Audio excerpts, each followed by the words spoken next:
So we have this modern assumption, right, that taking care of your, like practicing mindfulness or meditation is supposed to be this completely relaxing retreat. Oh, yeah, a total skill. Exactly. You picture a dark room, some ambient noise, maybe a ridiculously expensive candle. Right.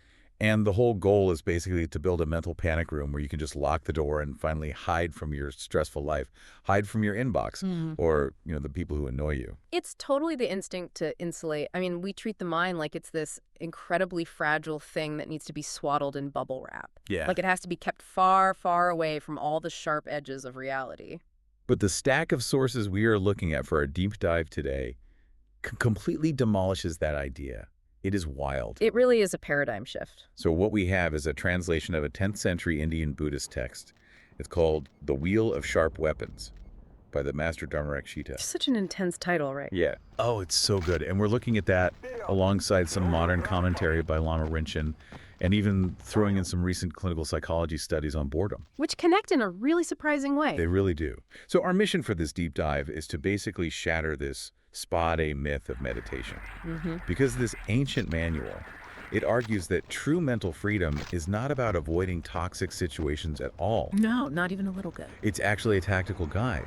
It's about taking life's worst problems and using them as literal fuel to upgrade your mind. Which requires a massive, massive shift in perspective for most of us. Because the text we're analyzing belongs to a Tibetan genre called Luzhong, which translates to mind training. Right. And training is the key word there. This isn't about manifesting positive vibes or, like, ignoring the bad stuff. No, it is a rigorous, sometimes super uncomfortable confrontation with the darkest, most reactive parts of our own psychology. Exactly. It asks you to look straight at the things that completely ruin your day and then fundamentally rewire how you process them. So to understand how to actually do that, we first have to identify who or what we are fighting against. Right. And the text gives us this brilliant, just visceral analogy. A fortress analogy. I love this one. It's so good. Okay, so imagine you are the commander inside a heavily fortified military compound. You have walls, you have a moat, and you have cannons positioned at every single window. All of them pointed outward. All pointed outward. You are hyper-vigilant. You are scanning the horizon because you are absolutely convinced the threat is out there. Right, you're waiting for someone to insult you. Or betray you, or cut you off in Or traffic. take advantage of your time. Exactly. Every single defense mechanism is primed to fire at the outside world. But the fatal flaw in that whole defensive strategy is that the perimeter is entirely a distraction. Yes. Because the real threat to the compound isn't outside the walls at all. The enemy is already inside the fort. They're just walking the halls completely unnoticed while you're up there staring through your binoculars. And that enemy, according to Dharmarakshita, is egocentrism. Yeah, egocentrism. Let's define that, actually, because it's easy to hear a word like egocentrism and just think of, like, a narcissist or someone who brags a lot at parties. Right, someone just talking about themselves. But the text is talking about something much more subtle, isn't Well, no, way more subtle. It's this deep-seated, basically default assumption that you are the absolute center of the universe. it? It's that subconscious lens. Exactly. It filters every single event through one metric. How does this affect me? Right, and that underlying invisible filter is actually the root of all our internal chaos. Because when we operate from that hyper-focused sense of I, we just become incredibly fragile. The ego constantly demands pampering and protection. Yeah, if something pleasant happens, the ego wants to hoard it, like, this is mine. And if something unpleasant happens, the ego wants to destroy it immediately. Yeah. So you're left in this state of perpetual reactivity. You're always firing the cannons. Which brings in a concept that gets so drastically misunderstood in the West. Karma. Oh, karma. Yeah, that's a big one. I'm really glad we're talking about this, because I actually need to push back on this a bit to make sure we have total clarity for you listening.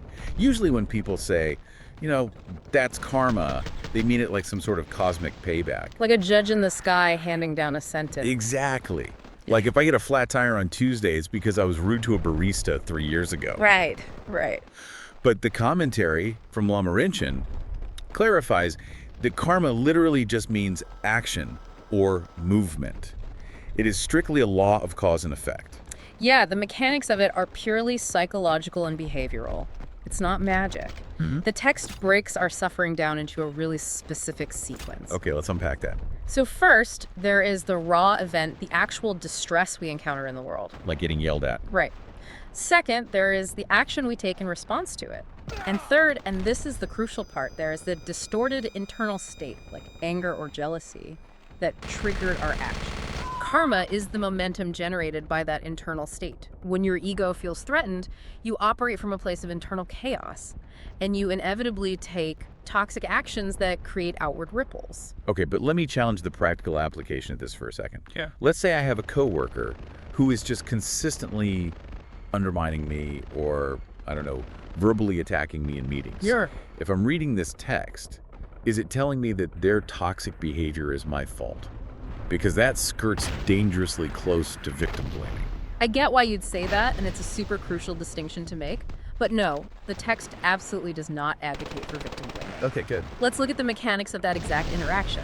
If a coworker attacks you, that action is their karma. Okay. They are generating their own ripples of consequence based on their own internal chaos. Their cannons are firing. Like, The text is focused entirely on your perimeter. If your ego takes over in that moment and you react with blinding, resentful rage, or, you spend the next 3 weeks plotting revenge in your head. which we all do. Exactly. That internal chaotic reaction is the karma you are generating. So it's completely about ownership of the reaction. Yes. When we lose our footing and let the ego dictate the response, our internal chaos splashes onto everyone around us. We launch new destructive actions that just compound the suffering. We fire our cannons blindly. Exactly, we fire blindly. Which means the commander inside the fort, our own egocentrism, is creating a massive mess, tearing the whole compound apart, all while claiming he's just defending the walls. It's a tragic irony, honestly, and living this way, constantly defending the ego, actually leaves us feeling incredibly hollow. Because we're so disconnected. Right. The more we focus inward on protecting the I, the more empty we feel. And because human beings are basically terrified of that internal void, we invent a constant stream of distractions to mask it. Man, that hollow feeling explains this piece of modern research included in our sources that I just found absolutely staggering. The boredom study? Yes. If this ego is the enemy, why do we fiercely protect it with all these distractions? Well, to understand that, we have to look at the science of boredom. It's so revealing. So researchers conducted an experiment to see just how terrified people are of their own unfiltered minds. They took a group of volunteers and placed them in a completely blank, empty room. No phones. No phones, no books, no windows to look out of, nothing. They just had to sit in a chair for 15 minutes. But there was one variable introduced into the environment. Right, a red button on the table. And the researchers gave them explicit instructions. Do not press this button. It is connected to a battery, and if you press it, it will deliver a genuinely painful electric shock. They made sure the participants knew it wasn't a game, it would actually hurt. Yes, they established a guaranteed negative consequence. Then they left them alone with a hidden camera. And keep in mind, this is only for 15 minutes. Quarter of an hour. Within that tiny window of time, 60% of the men and 25% of the women shocked themselves. Wow. And one participant, one guy pressed the button over 120 times. That data point is just incredibly revealing. Pressing a button 120 times in 15 minutes isn't a lapse in judgment.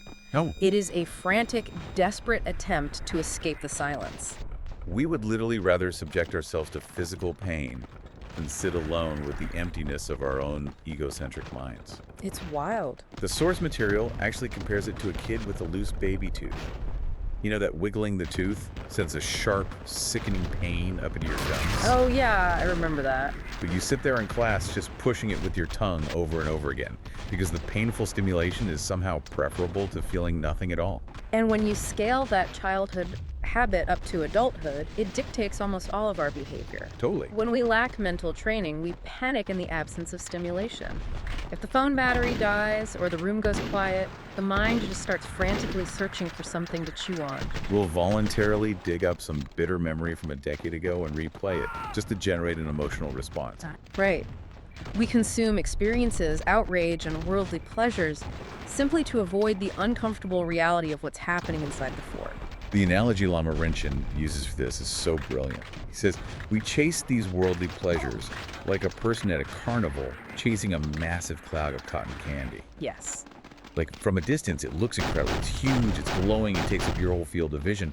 But the second you take a bite, there is zero nutritional value. It immediately dissolves. Exactly. It dissolves into this tiny, hard cube of sugar that just rots your teeth, spikes your adrenaline, and leaves you desperately craving another one. Worldly attachments function exactly like that sugar rush. Whether it's, seeking validation on social media or buying things we don't need. Or obsessing over status. The text warns that the desire for these superficial inputs is the glue that keeps us trapped in a cycle of dissatisfaction. Because we're trying to use external inputs to fix an internal hollowness. Precisely. But the text introduces an alternative.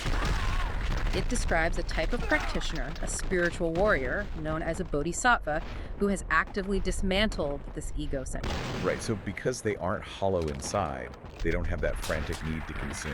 They don't need the cotton candy. And they certainly don't need to shock themselves to feel alive. Which brings us to the core of the Wheel of Sharp Weapons. How do we actually transition from a person desperately chasing cotton candy to a bodhisattva? And the text uses a central metaphor here that defines the entire philosophy, the jungle of poison.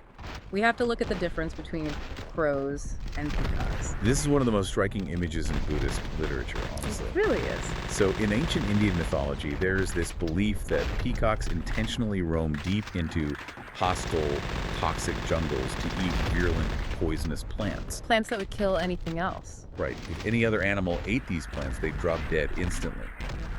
But the peacock's digestive system works differently. The poison doesn't kill them, it actually fuels them. It's the exact substance that makes their plumage so vibrant and radiant. Exactly. But conversely, you have crows. Crows represent the ordinary, untrained mind. If a crow tries to eat the poison, it simply perishes. The genius of this metaphor lies in how Dharmarakshita defines the poison. He establishes two distinct perspectives. Okay. For a crow, meaning us, in our default egocentric state, the poison is twofold. First, the poison is the attachment to the cotton candy we talked about. Getting addicted to superficial pleasures. Right, they rot our stability and we suffer.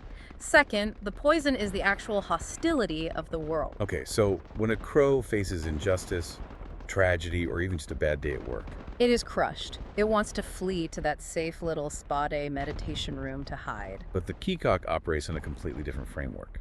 For the bodhisattva, the poison they are eating is the suffering of the world. Yes. Instead of running away from pain, they actively step into the jungle, they take in the world's toxicity and metabolize it into empathy and strength. Now wait, I need you to slow down and explain the mechanics of this, because I can hear listeners throwing their hands up right now. Oh, I'm sure.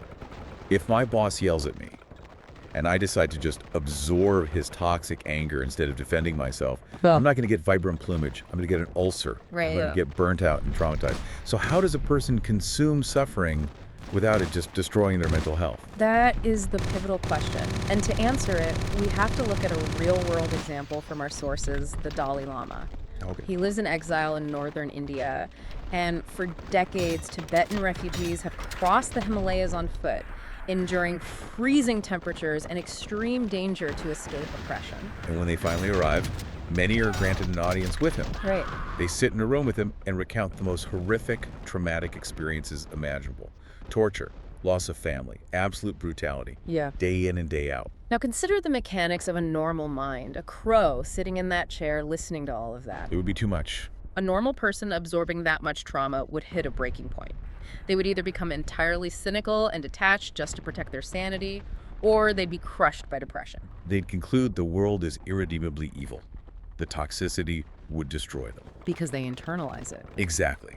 But the Dalai Lama does not break, because he operates with the mechanics of a peacock. Over a lifetime of mind training, he has systematically dismantled his egocentrism.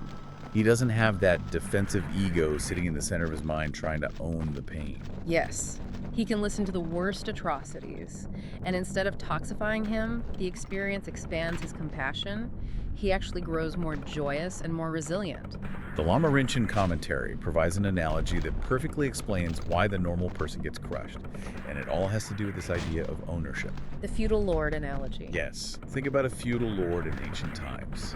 He rules this vast territory.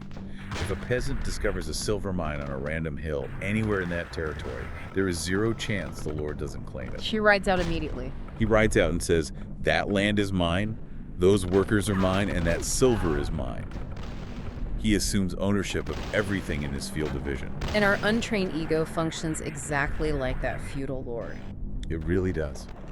When our ego is in charge, every single problem we look at, we immediately claim ownership over. The traffic jam isn't just cars on a road, it's my delay.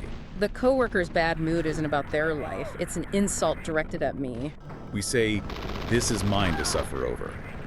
We swallow the poison, but because the ego insists on owning it, it burns a hole right through our stomach. Well, the Dalai Lama doesn't own the suffering. He witnesses it, feels deep empathy for it, but his ego doesn't claim it as a personal attack. Which leads directly into the tactical application of this text. Because Dharmarashita issues a very severe warning here. Very severe. If you are currently a crow, meaning you still have a highly active ego that claims ownership of everything, and you arrogantly march into the jungle to eat poison like a peacock, you will be destroyed. This is not something you can fake. If you try to take on massive suffering or expose yourself to highly toxic environments just to prove how spiritually advanced you are, you'll suffer a mental breakdown. You'll literally just be a dead crow wearing a peacock costume. Exactly. So, for the listener who recognizes, okay, I have a crow, I have an ego, I get super annoyed in traffic, how do we practically apply this today without getting destroyed? Well, the first tactical step is measuring your exposure and knowing your kryptonite. You must be brutally honest about the current limits of your mental immune system. And Lama Rinchen shares a really grounded, humorous example from his own life here. Cheese. The cheese. He admits that when it comes to his diet, cheese is his absolute kryptonite.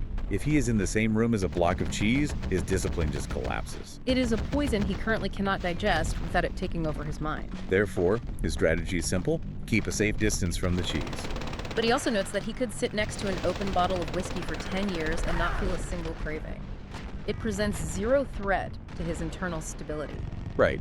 While for another person, that whiskey is a lethal poison that will dismantle their entire life, but they couldn't care less about the cheese. So the instruction here is to audit your own life. What are the specific inputs that instantly trigger your egocentrism? Is it a particular political commentator who always makes your blood boil? Is it the compulsion to check your work email at 11 p.m.? Is it a highly critical family member? You have to know your kryptonite. So the immediate goal isn't to walk into the office tomorrow and pretend I'm immune to a toxic boss. Not at all. The goal is to acknowledge, right now, their behavior is my kryptonite. I am a crow, and I need to establish boundaries to protect myself from the poison. Establishing distance is step one, but step two is what transforms you. While you maintain that necessary distance, you actively engage in the training. The text introduces the practice of bodhicitta here. Let's break that down because it's vital. Bodhicitta is the active cultivation of an awakened, empathetic mind. It means taking the energy you normally spend defending your ego and redirecting it outward toward the well-being of others. It's a deliberate, tactical shift in focus. So, while you are distanced from the toxic coworker, you practice recognizing that their hostility is just a symptom of their own internal chaos. Exactly. You train yourself to view them not as an enemy attacking your fort, but as someone trapped in their own burning building. Wow. So by training my mind through bodhicitta, basically practicing empathy, I am gradually neutralizing my own ego. You're taking the feudal lord out of power. And eventually I reach a point where that coworker's negativity no longer dictates my internal state. The poison loses its effect. That is the profound promise of Lojong. You are taking back the final say over your own nervous system. The external world does not have a remote control to your emotions. That's incredibly empowering. You might not have perfect command over your reactions today, but every single time you notice your ego flaring up and you consciously choose a moment of empathy instead, you are rewiring the circuitry. You are digesting a microdose of the poison. Exactly. Let's summarize the path we've walked today. The Wheel of Sharp Weapons is asking us to invert how we view the obstacles in our lives. Completely inverted. The frustrations, the difficult people, the endless inconveniences. They're not roadblocks preventing you from living a peaceful life. They are the actual training ground. They are the jungle.